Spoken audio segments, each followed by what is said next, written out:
Thank you for tuning in to KCTV English News. I'm Angel Kim. The prosecutors of the Ko Yoo-jung murder case are arguing for the death penalty of the 36-year-old accused of murdering her ex-husband and stepson. During the public hearing held on the afternoon of the 20th at the Jeju District Court, the prosecution requested that the court hand down the death penalty, the maximum sentence allowed by law. The prosecution argued that the murders were a crime against humanity and that Ko has shown no remorse or regret. Ko's defense team countered with a request for continuance of the final hearing as they did not receive all materials requested from the National Forensic Service. The court will hold a final hearing on February 10th to hear the defense counsel's final arguments and Ko Yoo-jung's final testimony. Seogwipo City will operate an emergency care system during the Lunar New Year holidays from January 24th to the 27th. The city has designated 27 on-call medical institutions and 18 pharmacies to be operational during this time. The medical center will conduct general medical care and operate a situation room to respond promptly to new patients and incidents. The list of on-call medical institutions and pharmacies that will be open during the holidays can be found on the Seogwipo City Hall website or by calling the Mandok Call Center 120. The April 3rd memorial service is receiving increased national interest. The provincial government has received 566 slogans through a nationwide contest launched in December to commemorate April 3rd incident victims, which is 150 more pieces than last year. There are 430 out-of-province applications, which is more than 3 times the applications from within the province. The best slogans that were nominated from the contest are Pain into Healing, April 3rd into the Future, The World Towards Peace, and Stay Together, the Spirit of April 3rd, Experience Together, Peace and Human Rights. The provincial government will subsidize social insurance fees of small and medium-sized local companies with less than 10 employees. Selected companies will receive a subsidy of this year's social insurance fees for employees who started working after January 2019. The local government will support 80% of the fees paid by companies. Last year, the province supported some 380 businesses with the social insurance fees of 700 employees.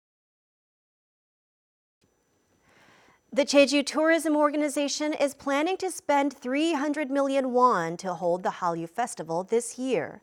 The first Hallyu Festival on Jeju will be held sometime this fall and will be aimed at developing new cultural content in the region and utilizing the content as a tourist resource. The Jeju Tourism Organization also plans to promote local tourism by expanding experiential vacation packages for small villages and rural areas. Nuemaru, the pedestrian-only shopping street in Yeondong, is one of Jeju City's most popular tourist attractions. Traditional Korean architecture seamlessly fuses with the modern skyline, making it a unique part of the island. However, the street is quickly deteriorating as installations are damaged and left neglected. Joseph Kim reports. This is Nuemaru Street. It is a pedestrian-only shopping street in Yeondong, and one of the most popular places for tourists. The island's traditional gate, the Jeongnan, which has 2 stone pillars and 3 wooden poles supported by the pillars, are found along the street. Some poles are being used for drying clothes, others have been broken. Pedestrians pick up their pace to quickly pass the neglected broken poles. The head of the streetlights has been detached from the light pole a long time ago. It is impossible to guess what it looked like before. Trash and flyers litter the street. In the broken hollow bollard, somebody stuffed trash. Inside the pedestrian-only street is a similar situation. Accessories once attached to the streetlight poles have been removed. Many of the benches installed along the street have been broken and are occupied by trash. Tourists are disappointed with the mess, as it is opposite to what they expect for the island. As installations on Nuemaru Street are not properly managed, they have become an eyesore to visitors. Joseph Kim, KCTV.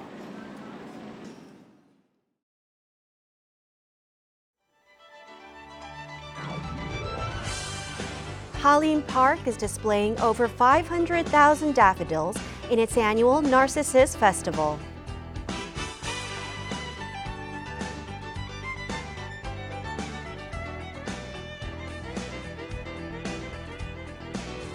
Enjoy a unique and modern take on the works of Van Gogh at the Bunker de Lumière.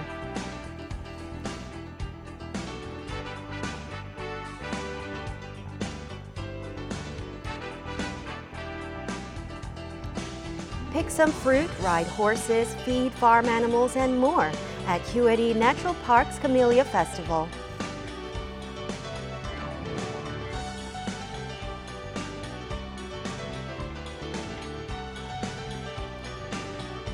Come and enjoy a digital art exhibition of a fairy tale.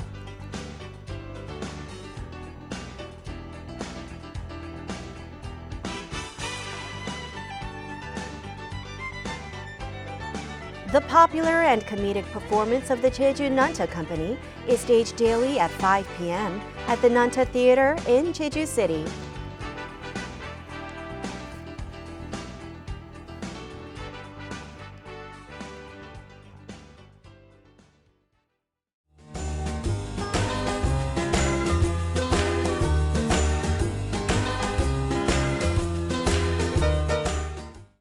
Taking a look at our weather. Another day with cloudy skies with rainfall starting in the early morning. For the details, here's your forecast.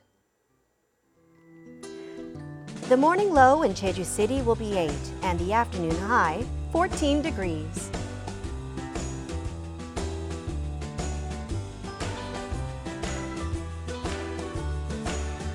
Down south in Seogwipo, temperatures will fall between 9 and 14.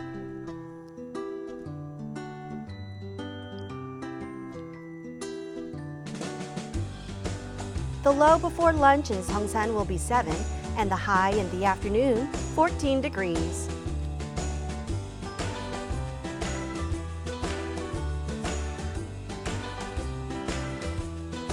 Across the island in Kosan, a low of 9 in the morning, warming up to a high of 13 degrees.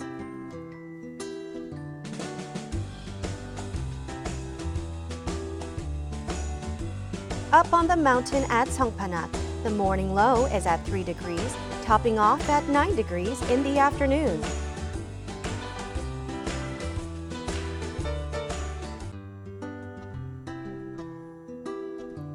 Out on the water, winds will be out of the southeast and south at a speed of 6 to 13 meters per second, with waves between 0.5 and 2.5 meters.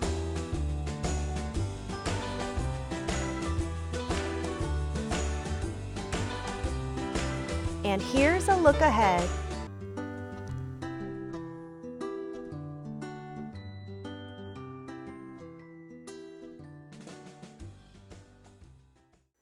Thank you for joining us today at KCTV English News.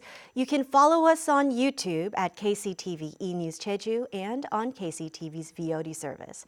Have a wonderful evening.